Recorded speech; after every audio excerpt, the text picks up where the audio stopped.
dari tanaman, dari mana aja, yang langkah awalnya itu pasti selalu memprediksi bioavailabilitas sebelum masuk ke docking, ke molecular dynamic, ke protein target analysis. Nah, kalian akan melakukan ini. Kenapa ya? Karena kalau senyawa kalian nggak bisa masuk, buat apa? Nah, jadi yang kita pelajari hari ini itu ada prediksi ADMET, ya, ini ada absorption, distribution, metabolism, excretion, nah terus ada toksisitas, nah ada lagi nanti sitotoksisitas, terus ada bioaktivitas dan membran permeability. Nah, kita langsung ke yang pertama aja.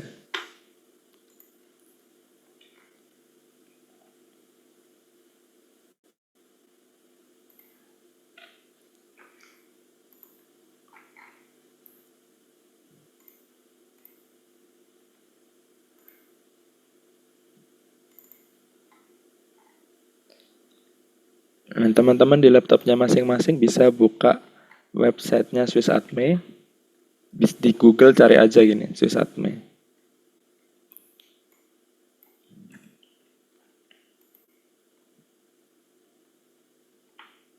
Nah, kalau udah, kan kalian kemarin belum pada nyari senyawa ya. Nah, nanti masing-masing terserah mau senyawa apa aja, buka di PubChem. Jadi Google tulis PubChem, terus kalian cari senyawa sembarang semuanya kalian. Nah, kode smell ini dicari di bawah, terus di copy. Rata-rata analisis dia mau Swissatme, mau PKCSM, mau Protox, dia rata-rata akan menggunakan kode ini. Kalau udah, nanti kalian copy ke sini.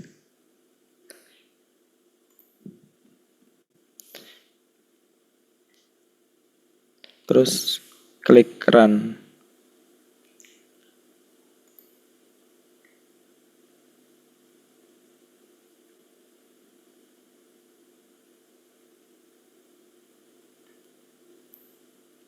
Oke.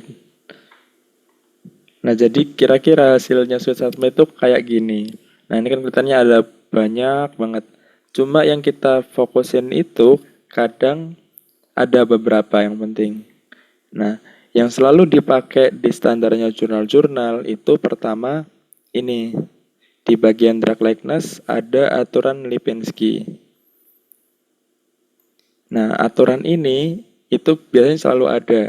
Artinya, kalau dia memenuhi parameter ini, dia itu adalah senyawa yang ketika dikonsumsi secara oral, dia bisa aktif melakukan aktivitas biologisnya. Nah, parameternya Lipinski ini itu ada 4 yang utama. Jadi, pertama, dia itu MW itu berat molekul. Nggak boleh lebih dari 500. Karena kalau terlalu besar, dia akan sulit untuk diserap. Nah, terus ada M-log P. Nah, ini itu adalah koefisien partisinya dia di air dan etanol. Nah, dia ini menggambarkan dia itu bisa larut di air, tapi juga dia lipofilik, bisa larut di lemak. Nah, nilai yang bagus itu, kalau menurut Swissatme, dia itu kurang dari 4,15. Nah, kalau dia memenuhi ini, dia bisa larut maupun di air maupun di lemak. Karena yang namanya membran sel itu ada yang hidrofobik, ada yang hidrofilik. Nah, jadi ini menjadi penting untuk dia bisa diserap. Nah, terus ini ada hydrogen bond acceptor. Dia itu nggak boleh lebih dari 10 yang ini. Dan yang terakhir dia itu hydrogen bond donornya nggak boleh lebih dari 5. Nah, kenapa? Karena kalau dia terlalu banyak hydrogen bond donor dan akseptor, dia itu jadi sulit untuk melewati membran. Nah, selain ini yang kadang sama orang-orang itu juga dipakai, itu ada ini, GI absorption, blood-brain barrier permean, dan PGP substrate. Nah, GI absorption ini itu dia kemampuannya untuk diserap di saluran gastrointestinal. Nah, kalau yang BB permean ini adalah blood-brain barrier permean. Jadi kalau dia sifatnya no, dia nggak akan bisa menembus ini sawar darah otak. Jadi kalau kalian mentargetnya itu bagian-bagian sistem saraf pusat yang ada di otak, ini quercetin tidak bisa bekerja karena dia nggak bisa masuk. Nah, kalau misalnya PGP substrate ini itu adalah istilahnya protein yang jadi pompa di dalam sel. Jadi kalau senyawa kalian itu ternyata hasil prediksinya yes, dia waktu masuk ke sel dia akan dipompa keluar. Nah kalau dia no, berarti dia nggak akan dikeluarkan oleh P-glycoprotein ini.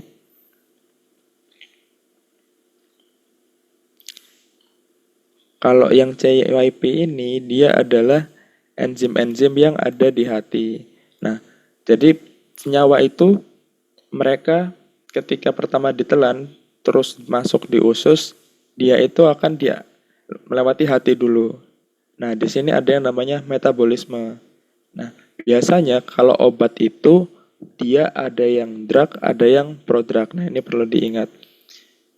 Kalau prodrug, berarti dia waktu kalian bentuk kaplet itu, dia belum aktif.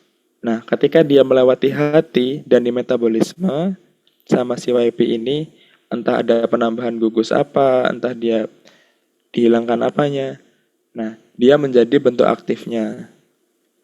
Nah, nanti si YP ini penting ketika senyawa kalian itu bekerja sama obat.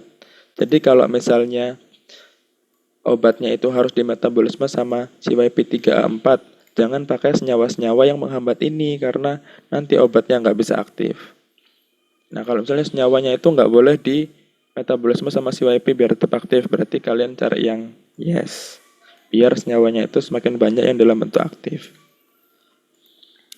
Kadang-kadang kalau mau screen yang lebih ketat, nah aturan-aturan lainnya ini dipakai juga. Nah, jadi selain Lipinski ini, ada beberapa aturan drug likeness yang pernah dibuat. Nah, tapi yang paling umum tetap ini. Tetap yang Lipinski. Cuma kalau kalian mau memastikan lagi, nah ini juga harus dipakai. Harus semuanya yes, misal. Biar senyawa kalian nggak terlalu banyak dan dia pasti bisa masuk. Nah, terus di bawah ini ada yang Pence Bank Lead Likeness sama Synthetic Accessibility. Nah, yang pens ini artinya dia nggak menghasilkan hasil positif palsu atau false positif ketika dia itu diuji. Nah, kalau dia 0 itu bagus. Nah, kalau dia 1 berarti dia ada peringatan. Nah, terus ada yang rank.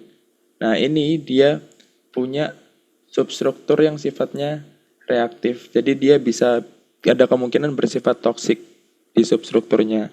Nah, kalau yang lead likeness ini artinya dia bisa menjadi kandidat obat. Terus yang terakhir yang synthetic accessibility ini adalah kemudahannya dia untuk disintesis. Skornya ini dari 1 sampai 10. Kalau 1 berarti dia semakin mudah. Kalau 10 dia semakin sulit untuk disintesis. Nah, terus informasi yang kedua dari Swiss Atme itu ini. Dia namanya adalah boiled egg.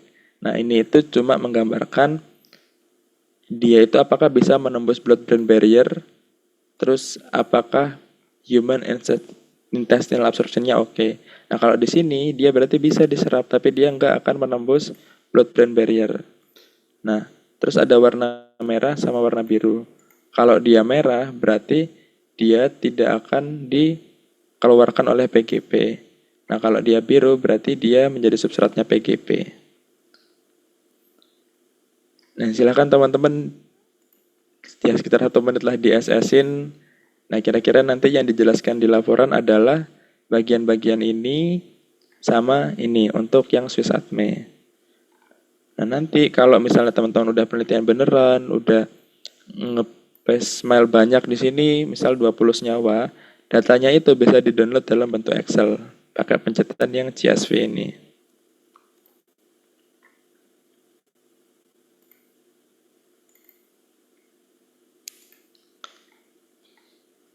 Oke. Masih ngikutin sampai sini? Nggak ada yang kelewat?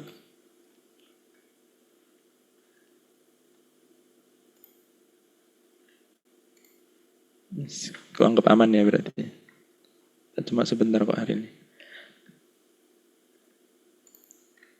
Nah, terus kita lanjut yang kedua. Ini websitenya sama kayak Swiss Atme. Dia juga sifatnya prediksi bioavailabilitas. Nah, tapi nanti kita lihat ada beberapa yang beda dari duanya. Tetap sama inputnya smell yang tadi, kalian paste ke sini.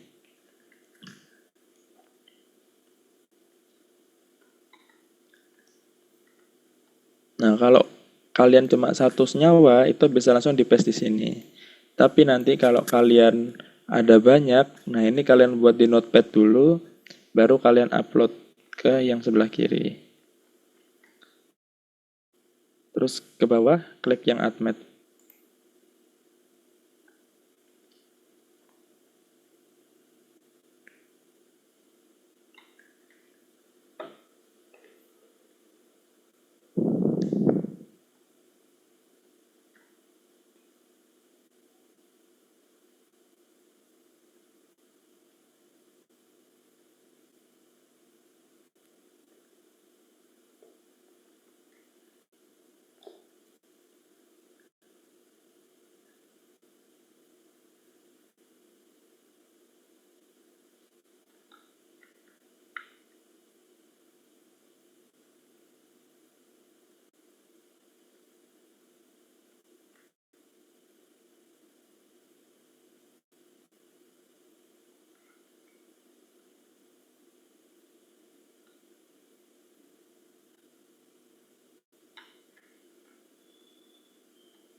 Oke, sambil nunggu. Nah, enaknya di PKCSM ini, dia ada deskripsinya dari masing-masing parameter. Nah, jadi kalau kalian ke atas, ada bagian yang teori ini. Nah, ini bisa dibuka, dia ada penjelasannya masing-masing parameternya. Di abstraction ada ini, dia artinya apa, yang atas ini. Nah, terus dia dikasih tahu gimana cara kita interpretasi ini. Karena kalau nilainya segini, berarti dia apa. Nah, kayak yang ini juga. Intestinal absorption, kalau dia kurang dari 30, berarti dia penyerapannya buruk. Nah, terus kalian geser ke sini, ini lengkap sampai yang terakhir.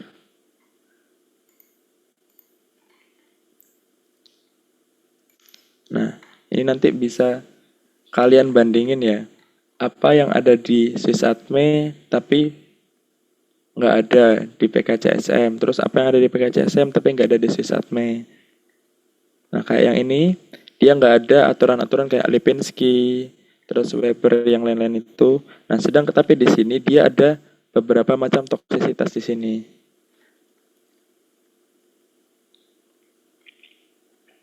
Nah, ini nanti silahkan di laporannya.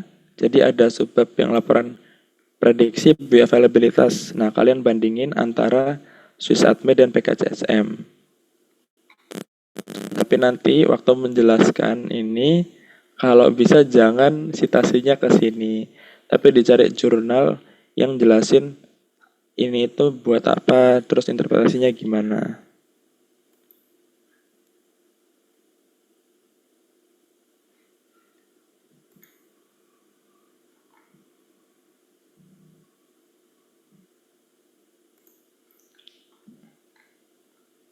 Oke, masih ngikutin semua sampai sini? Kalau nggak ada yang komplain berarti aman ya. Kecepatan Kak. Oke. Yang sampai mana tadi?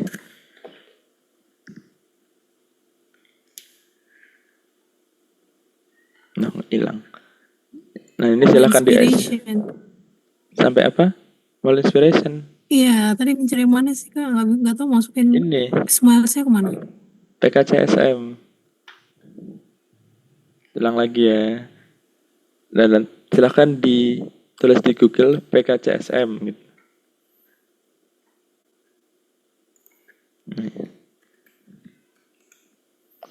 Nah, terus yang Basic Lab ini dipencet. Nah, kalian ke bawah ada ini PKCSM yang warna biru. Nah, terus kalau udah masuk sini, di paste filenya, terus klik yang Add Matte.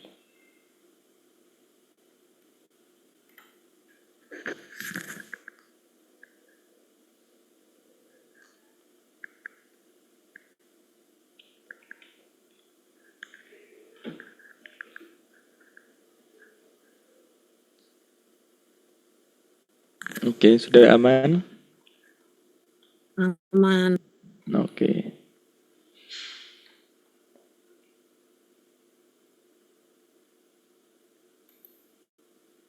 Nah, terus lanjut yang ketiga, kita masuk di Protox. Nah, silahkan dicari di Google Protox. Nanti yang atas sendiri itu ini Protox 3.0. Ini dipencet.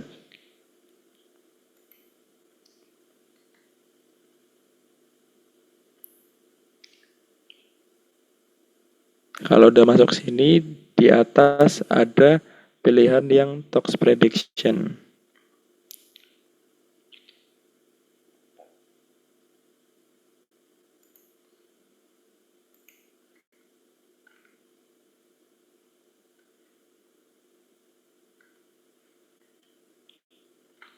Yang smile-nya nanti kalian taruh di sini.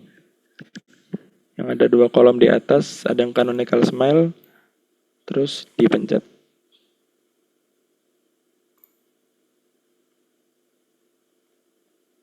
Nah, ini kan udah bener strukturnya, quercetin.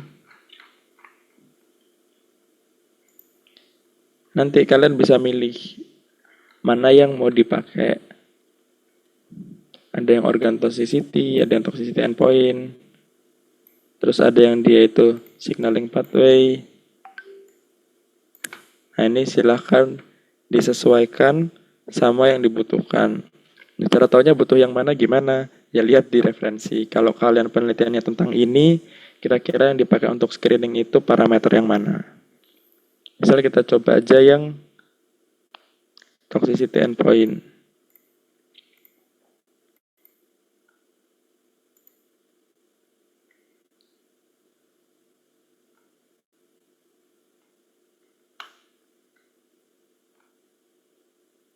Nah, nanti kalian scroll ke bawah, dia ada keterangan ini. Nah, berarti senyawa quercetin itu ada kemungkinan dia sifatnya mutagenik dan karsinogenik. Nah, tapi ternyata dia nggak bersifat imunogenik dan sitotoksik. Di sini nanti juga ada LD50, terus ada toxicity class. Nah, ini nanti silahkan dijelaskan juga di laporannya apa artinya ini dan ini. Nah, kalau informasi yang di kanan ini dia sama yang ditampilkan kayak di Swissadme dan PKCSM. Cuma yang paling utama dari Protox itu adalah bagian ini.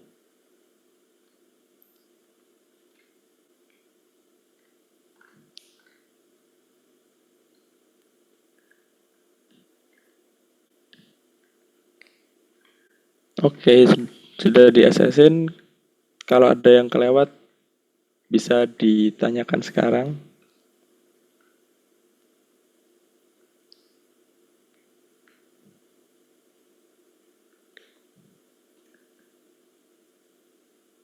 Oke, nggak ada yang kelewat berarti.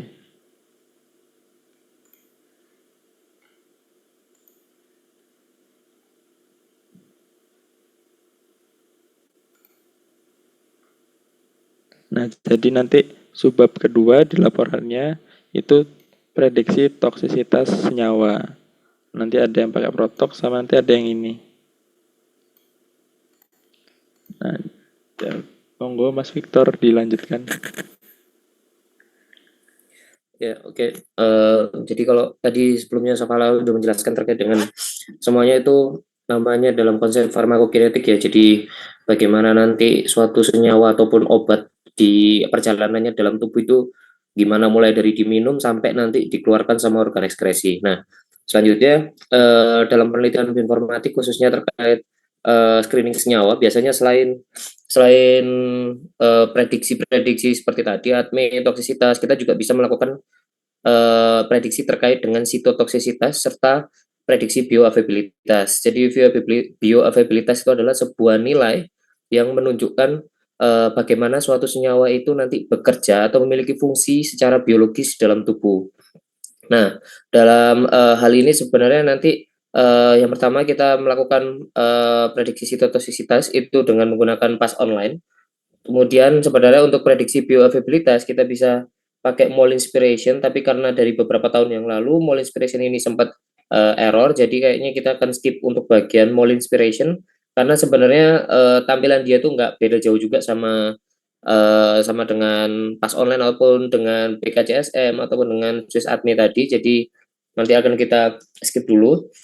Dan selain dengan itu juga terkait dengan prediksi itu bisa dilakukan juga prediksi membran permeability. Jadi maksudnya adalah kita memprediksikan bagaimana grafik atau pergerakan senyawa kita dalam kemampuannya untuk menembus membran. Karena kalau kita ambil dari penjelasan sebelumnya banyak penjelasan-penjelasan terkait dengan penyerapan dan lain-lain. Nah itu karena semua tubuh kita ini kan ada membran biologis. Jadi kalau namanya penyerapan pasti melewati suatu membran. Itu sebabnya kita punya server untuk menganalisis apakah senyawa kita atau obat kita itu mampu menembus membrannya. Oke, yang pertama kita akan mulai dari PAS online, yaitu bisa diketik aja di Google PAS online gitu ya, PAS online. Nanti biasanya alamatnya yang terlihat itu adalah way to drug itu karena nah itu bisa diketik kayak gitu. Nah, itu kita ambil yang paling atas.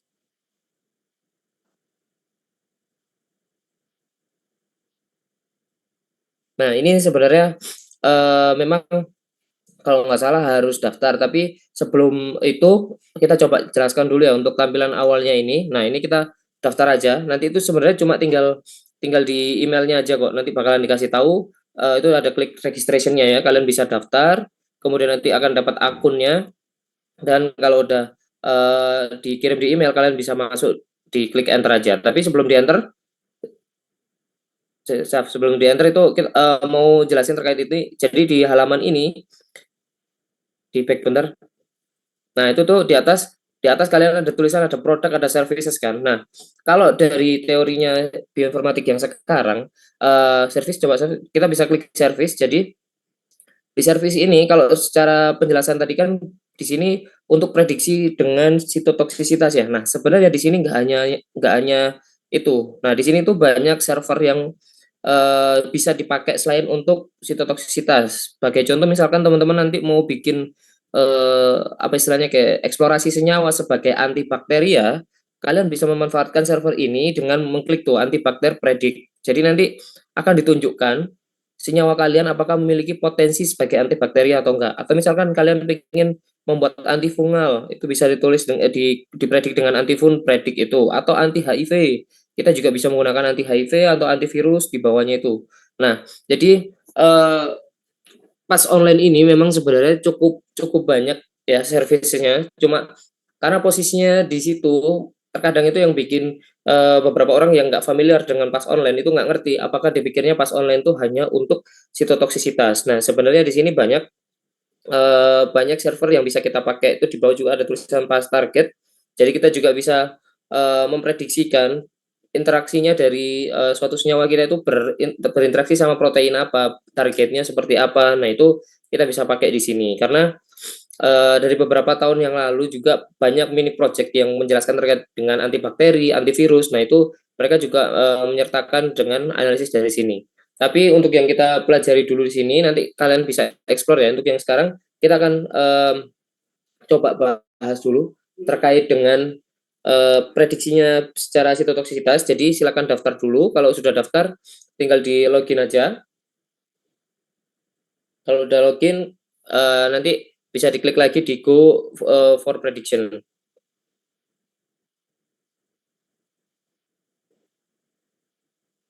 Sudah daftar semua atau masih ada yang ini? Kalau dirasa nanti kecepatan bisa ngomong ya, atau suaranya nggak jelas gitu.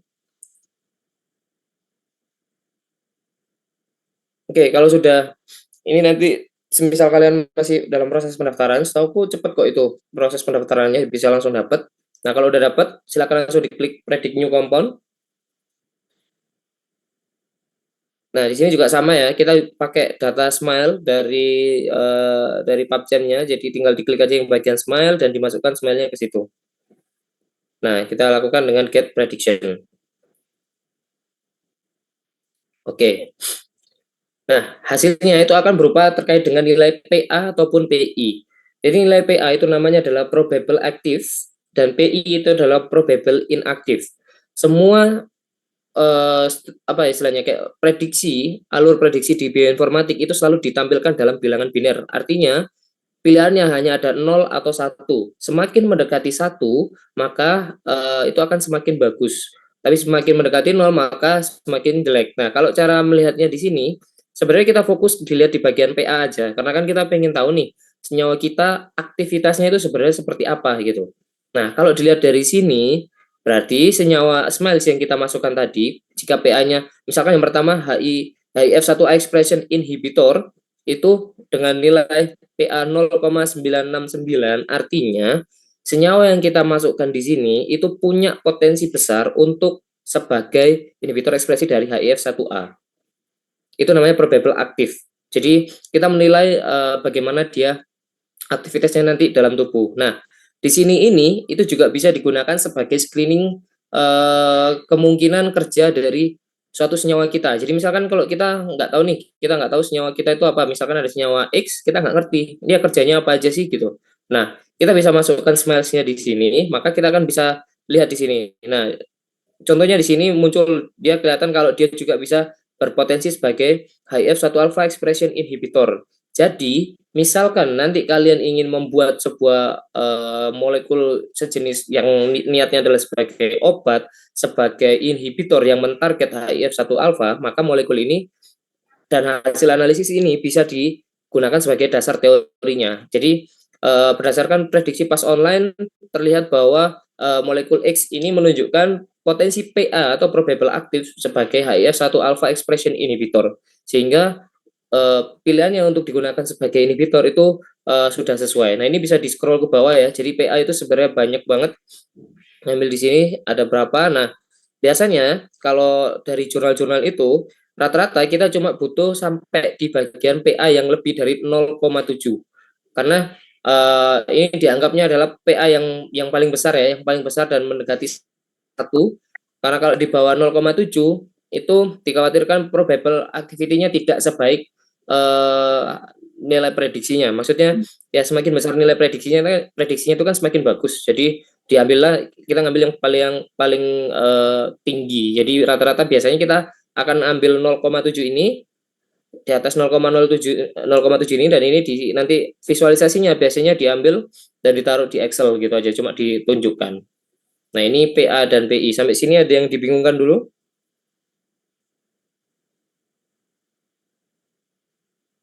Aman ya? Nah, ini nanti teman-teman bisa dicoba, bisa dieksplor dengan senyawa yang lain, terus nanti dijelaskan bagaimana cara menginterpretasikan tabel ini, seperti yang tak jelaskan tadi, dijelaskan ulang, serta nanti dicantumkan citasinya ya, dari jurnal mana yang menjelaskan apa itu PA, apa itu PI, kemudian bagaimana interpretasi dari pas online ini. Oke ya, sampai sini aman? Ada yang ditanyakan dulu? Oke, kalau masih aman, kita lanjutkan dulu. Yang selanjutnya ini masih di pas online ya, masih di pas online kita menggunakan, tapi kalau yang tadi adalah pas online yang istilahnya yang umum, kita lebih ke spesifik, yaitu kita ke CLC-PRED atau Cell Line Cytotoxicity Predictor. Nah, ini balik ke service ya, bisa diklik di bagian service juga. Bagian service, kemudian nanti ada di bagian bawahnya ada tulisan JLC Pride. Nah, JLC Pride itu bisa diklik. Jadi ini tuh sebenarnya nanti ketika penelitian kalian ada yang eksplorasi dengan senyawa tanaman, biasanya terutama yang akan studi in vitro ya, in vitro ataupun in vivo, biasanya memang harus melakukan namanya sitotoksisitas dulu. Nah, kalau di in vitro, sitotoksisitas itu biasanya perlu reagen-reagen tertentu, misalkan ya untuk menganalisis cell viability itu bisa pakai MTT atau ya WST. Nah, itu kan kalau ya oke, kalau kita pakai secara in vitro dengan WST atau MTT itu biasanya cenderung lumayan mahal ya untuk harga apa namanya harga reagennya, kemudian prosesnya itu juga lumayan rumit dan susah. Jadi kita bisa menganalisis sitotoksisitas atau eh, senyawa kita itu pada sel normal ataupun sel kanker itu nanti efeknya gimana. Ini walaupun tetap prediksi, tapi ini bisa mempersingkat dari proses sitotoksisitas yang bisa dilakukan secara in vitro tadi, yang mana itu butuh reagen yang mahal, kemudian butuh teknik yang lumayan susah juga. Nah, di sini kita tetap sama menggunakan smiles ya. Jadi kita masukkan smilesnya lagi, ditaruh di situ, kemudian di make prediction.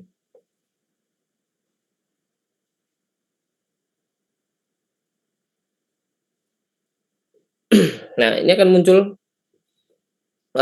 beberapanya ya.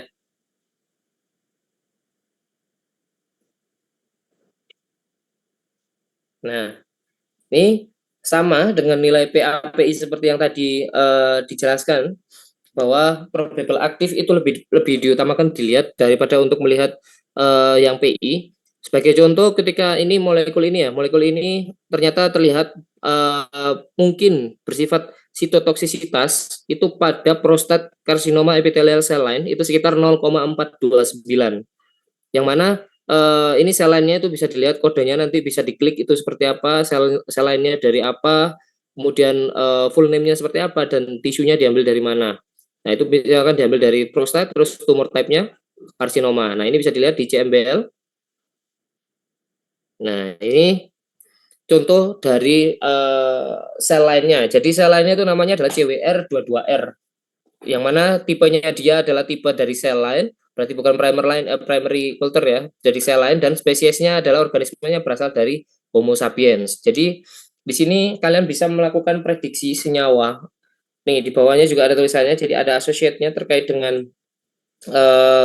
IC50-nya, kemudian bagaimana prediksi-prediksi dari yang lainnya, itu bisa dilihat di sini.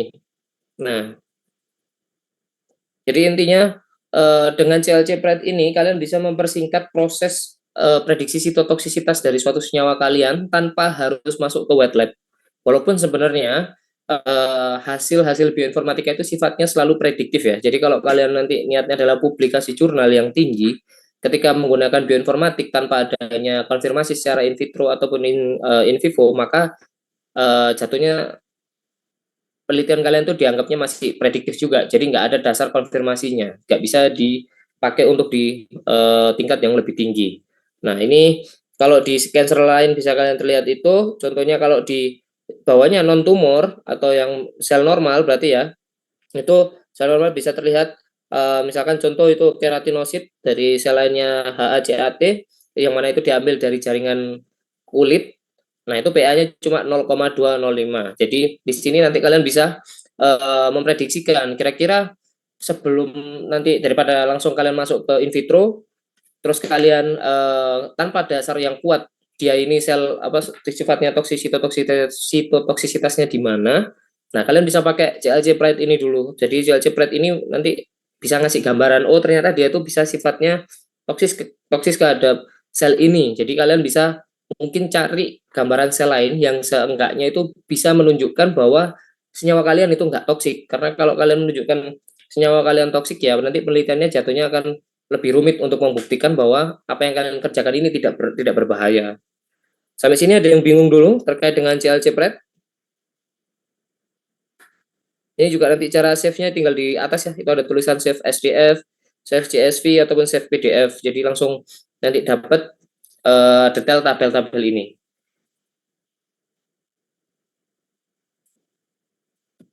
Oke, aman ya untuk di bagian ini di pas online. Nah, untuk terkait dengan mole inspiration tadi yang seperti tak sampaikan ya bahwa mole inspiration itu sempat error dalam beberapa tahun, jadi mungkin kita akan skip dulu. Yang terakhir kita masuk di prediksi membran permeability atau per mm.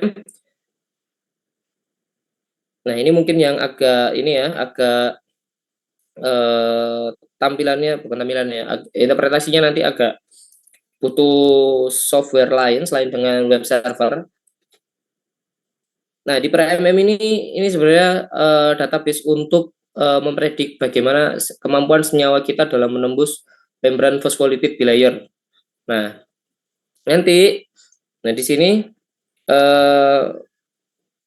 ya dari awal. Nah, yang bagian ini kan kalau kalian klik servernya maka home, nanti bisa dipilih di bagian atas itu per mm server, atau di bagian kiri itu ada tulisan, ada gambar kotak per mm server, itu juga bisa diklik.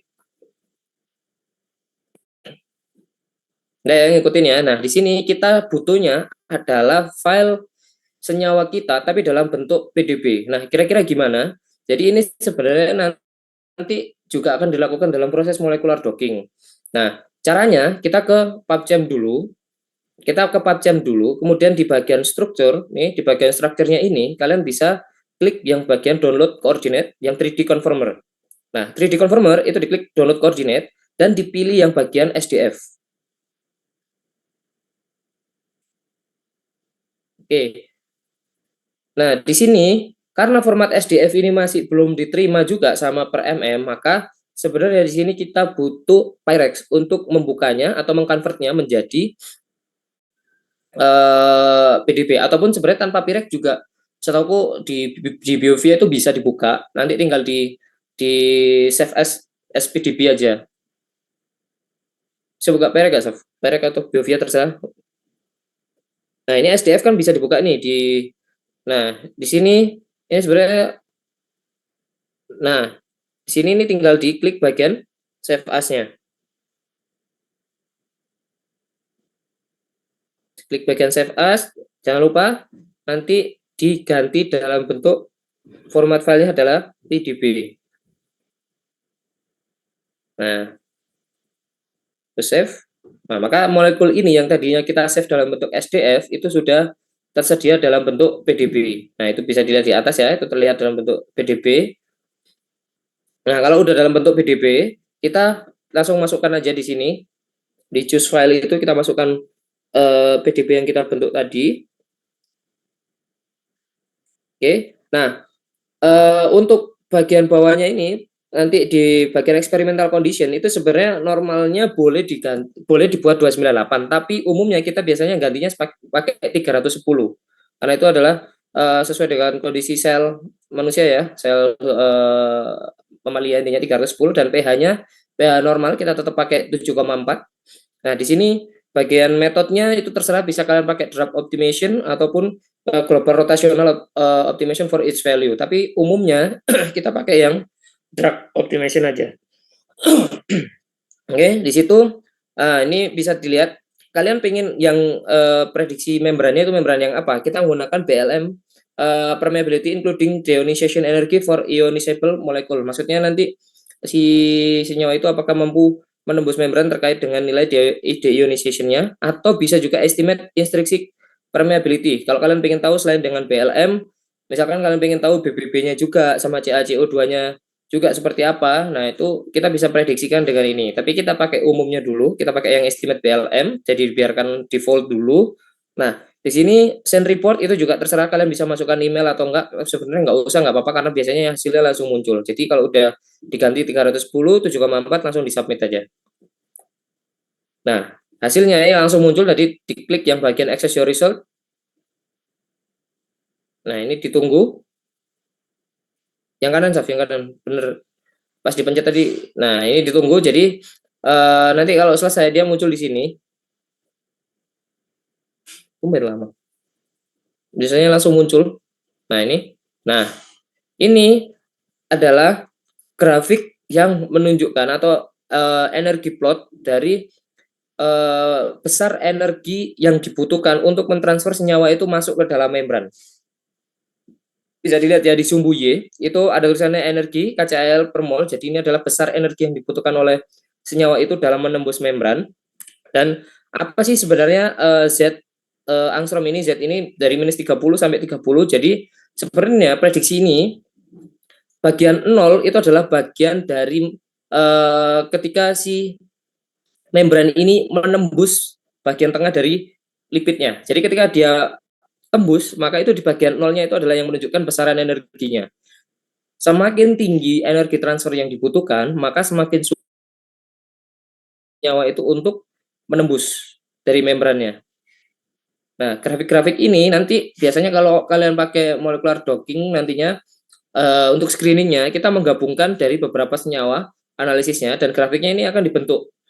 Nanti akan kelihatan senyawa mana yang memiliki energi transfer yang lebih kecil. Jadi walaupun nanti ketika kalian masuk ke molecular docking ternyata senyawa kalian tuh punya potensi docking ya dockingnya itu bagus, tapi kalau prediksi energi transfernya itu besar, terkadang interpretasinya jadi agak sulit gitu. Karena iya benar dia beraktivitas dengan di sini, tapi kalau gagal menembus membran maka itu juga akan sulit. Jadi data ini juga dibutuhkan untuk melengkapi data screening yang dilakukan sebagai molecular docking nantinya. Nah, kalau ke bawah kalian bisa melihat ada ini nilai-nilai yang tadi ya, jadi free energy of bindingnya, jadi kira-kira seberapa, kemudian prediksi menembus BBB yang atas tabel atasnya. Nah, kalkulat parameter BBB itu potensinya seberapa besar, kemudian koefisien CaCO-nya seberapa besar. Nah, itu bisa diprediksikan dari sini. Kemudian di bagian output message ini adalah nilai-nilainya yang tadi dari energinya, dari pergerakannya dia dari sebelum masuk sampai ke dia sampai menembus. Nah, itu ada sampai di mulai minus. Nah, di bagian 0 itu kelihatan ya nilai energinya berapa butuhnya.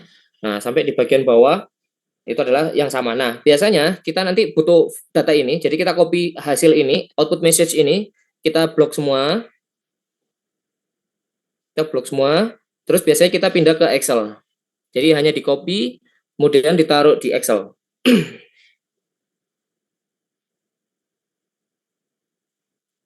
Nah, oke. Nah, ini kan masih ini ya, masih sebenarnya masih kepisah gitu. Masih nyatu semua. Nah, kita tuh cuma butuh nilai di tengahnya. Nah, caranya kalau kita hapusin satu-satu itu sebenarnya rada rada sulit gitu ya. Biasanya itu langsung ditaruh sampingnya coba Saf, yang sama dengan live itu loh, live right gitu loh, Saf. Atau mungkin ada cara shortnya supaya ngambil tengah itu.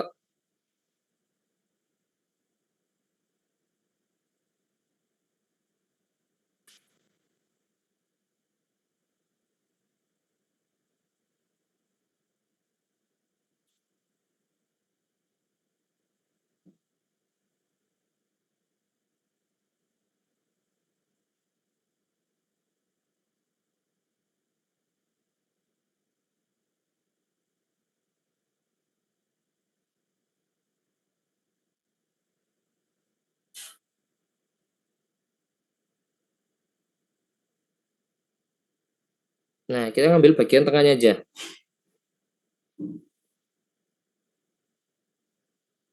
Nah, kita udah butuh.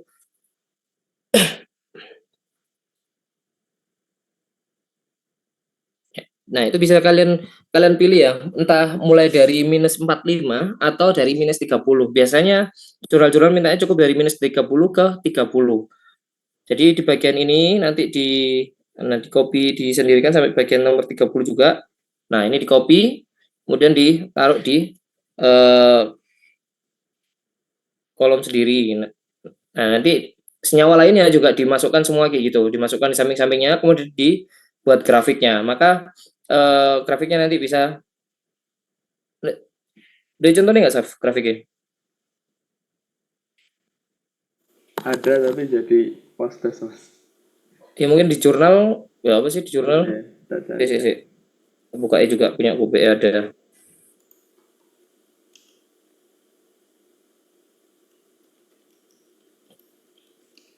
Wait. Oh, bukan ini. Ada visualisasi mungkin bisa ditunjukkan ya. Ini contoh punya Mas Hermawan.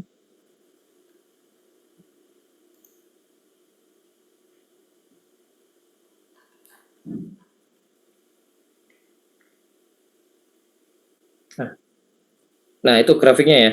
Jadi grafiknya itu akan nanti bisa disusun seperti ini. Jadi kalau kalian punya beberapa senyawa itu bisa disusun grafiknya, maka akan terlihat nanti senyawa mana yang punya energi transfer lebih tinggi atau yang paling rendah juga. Nah, kemudian di sampingnya itu kalian bisa lihat itu adalah gambaran 3D-nya. Bagaimana senyawa kita nantinya akan menembus membran. Nah, ini kita ngambil dari mana? Kalau dari websitenya tadi, kita balik ke PRMM-nya dulu. Nah, ini bagian ini kita bisa scroll ke bawah, ada tulisan pathway.pdb.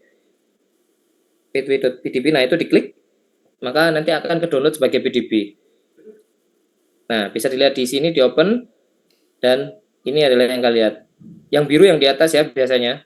Jadi yang ini tuh kenapa ada dua? Jadi ini cuma menunjukkan membran kita itu kan phospholipid bilayer, 2 lapis. Jadi nanti terlihat ada biru dan merah, yang biru taruh di atas, dan ini di bagian kirinya kalian bisa atur mana yang mau di view yang lebih ininya kalian pengen menunjukkan lebih apa namanya, lebih skematis gitu, bagaimana suatu senyawanya itu bisa menembus. Nah, itu bisa kalian hilangkan supaya kelihatan gitu ya prosesnya gimana senyawa itu menembusnya. Nah, ini dia contohnya. Oke, jadi kalian bisa lihat kan dia dari awal sampai ke menembus itu seperti ini. Nah, ini yang tadi yang namanya energi transfer itu sampai dia berhasil menembus yang merah, sampai dari atas sampai ke merah itu berapa. Nah, semakin besar energi transfernya, ya semakin sulit untuk si senyawa itu dalam menembusnya. Kayak gitu. Sampai sini ada yang dibingungkan dulu atau mau ditanyakan dulu? Atau ada yang kelewat? Nggak apa-apa kalau ada yang ditanyakan, karena ini juga online ya. Takutnya nanti kalau kalian kebetulan nggak bisa langsung dipraktekkan gitu ya, entah kalian ini mencoba sambil nyimak zoomnya atau enggak, karena nanti kalau mulai masuk ke docking, mulai keluar docking atau mulai masuk ke penelitiannya tanpa melakukan ini biasanya agak susah juga kalau nggak paham itunya. Jadi kalau ada yang ditanyakan bisa ngomong sekarang. Kak, mau nanya, Ya, silakan. yang itu tadi yang permeabilitas membran yang dihilangin apa, Kak? Kecepatan. Oh, Yang waktu ya. udah dipatuhi PDB kan udah di discovery biofilm. Ah, Tadi yang dihilangkan itu biar tahu energinya itu yang mana? Untuk di Biovia ini kita nggak menunjukkan energi ya, kita menunjukkan perjalanan atau makanya ini filenya namanya pathway kan. Jadi perjalanan si senyawa itu menembus membran kita. Nah, yang dihilangkan atau enggak itu sebenarnya ininya aja. Coba dicentang semua dulu, terus kalau kalian bingung dia dibukanya di mana, sebentar ini dicentangin dulu semua, tutup dulu yang itu, yang panai. Nah, itu kalian bisa lihat. Nanti pertama kan kalian buka, itu akan kelihatan seperti ini. Di bagian kiri itu ada panah kecil. Nah, panah kecil itu diklik. Nah, ini akan kelihatan bagaimana alurnya itu dari si senyawa dalam menembusnya. Nah, supaya lebih representatif, kalian bisa nata ini. Nah, bisa dinyalakan atau dimatikan. Dengan cara itu centangnya tinggal dihapus atau ditambahkan supaya nanti kelihatan mana senyawanya itu prosesnya bisa menembus. Nah, itu.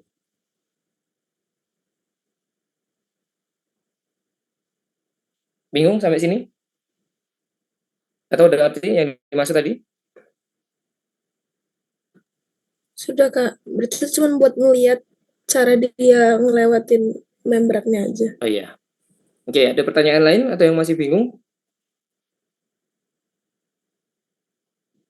Ya, praktis di topik ini semuanya cuma butuh web server ya, kecuali per MM itu. Per MM nanti kalian butuh Excel juga untuk membentuk grafiknya, sama Biovia untuk visualisasi pathway-nya. Kak, mau nanya lagi. Iya, silakan. Berarti itu tadi nanti kita nyarinya beberapa senyawa. Kak, sama kelewat yang Excel itu tadi. Oh iya. Oke. Jadi ya namanya proses molecular docking ya, atau studi in silico itu kita nggak mungkin pakai satu senyawa aja.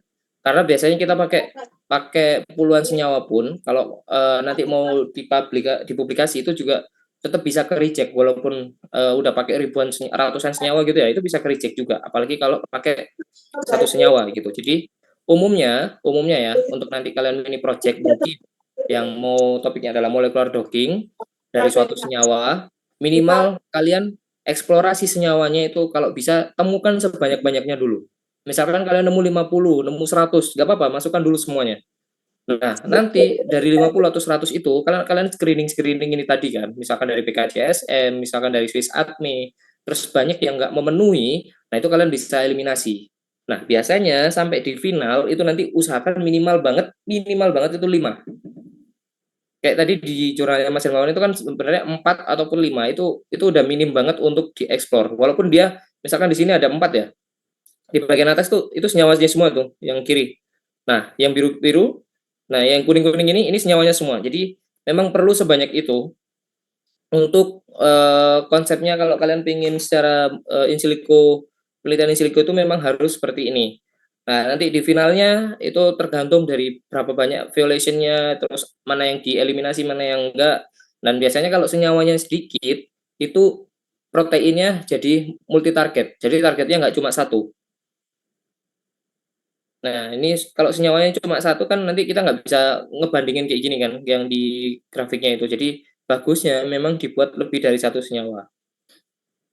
Terus yang Excel, yang Excel itu sebenarnya ini di-copy aja semua, ya kan, copy semua. Terus cara gampangnya kayak yang diajarkan Safari tadi, masuk ke Notepad.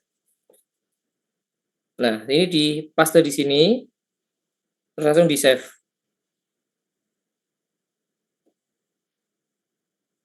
Nah, ini save-nya tetap as txt ya. Oke. Nah, di sini nanti kalian tinggal masuk di bagian data, terus from text atau CSV. Jadi teks yang tadi kalian simpan itu dibuka di Excel. Nah, ini kan sudah ke separasi kan, kelihatan kolom 1 itu adalah tadi waktunya, kolom 2 itu adalah nilainya, dan 1 itu kolom 3-nya itu juga sesuai sama ini nih poinnya nih tuh. Conformernya. Jadi nah itu langsung di oke aja, nanti diambil bagian tengahnya karena yang kolom 2 itu adalah nilainya. Di load. Nah, kita ngambil bagian kolom 1 itu kita ngambil itunya juga ya, diambil membrannya itu jadi berapa, jadi biasanya minus 30 sampai ke 30 nanti. Ini energi transfer.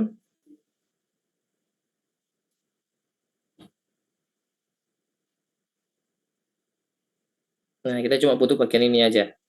Jadi kalau kalian misalkan mau pakai sampai 45 ya diambil semua 45. Itu tuh kenapa pada beberapa, nah itu kalian bisa lihat ya contoh grafiknya. Tuh, kayak gini. Jadi terkadang beberapa jurnal itu kenapa kita mulai startnya di minus 30, ada beberapa senyawa yang dari 45 sampai ke 30 biasanya nilainya masih sama. Nah, kebetulan di senyawa ini itu kan ada perbedaannya. Jadi kelihatan dari minus 45 sampai ke 45 itu ada perbedaan grafik gitu. Tapi kalau beberapa senyawa lain itu ada yang dari dari minus 45 sampai ke 30 sampai minus 30 itu biasanya masih sama. Jadi makanya kita startnya dari minus 30 sampai ke 30. Itu cara bikin grafiknya ya. Ada yang bingungkan lagi? Atau ada pertanyaan lagi dulu? Kak, izin bertanya. Hmm? Berarti nanti untuk laporannya kita membuat beberapa senyawa dan digabungkan menjadi satu grafik seperti contoh tadi ya Kak di jurnal. Iya, betul. Untuk yang per MM sebisa mungkin cari 5 ya, 5 senyawa. Kemudian kalian buat grafiknya seperti itu. Pathway-nya kalau bisa ditampilkan lebih bagus ya. Jadi memang itu jadi satu kesatuan. Jadi pathway-nya kalian compare kayak jurnalnya Mas Hermawan tadi ditaruh di tata kayak gini.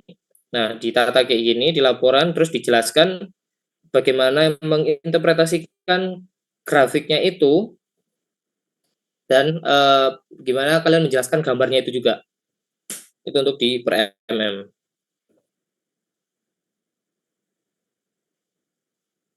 Ada yang tanyakan lagi?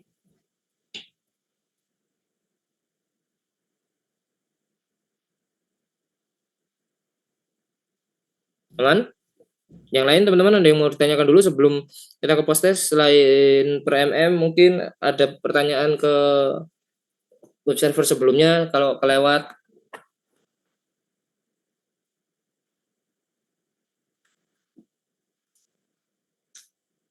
Itu tadi visualisasinya Mas Hermawan nanti diajarkan kalau kalian sudah masuk ke mini project ya. Jadi yang molecular docking khususnya itu visualisasinya nanti mungkin kayak gini-gini. Ini akan diajarkan nanti kalau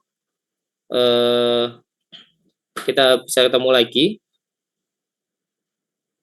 Nah, yang kanan itu namanya apa, grepet itu apa, Sof?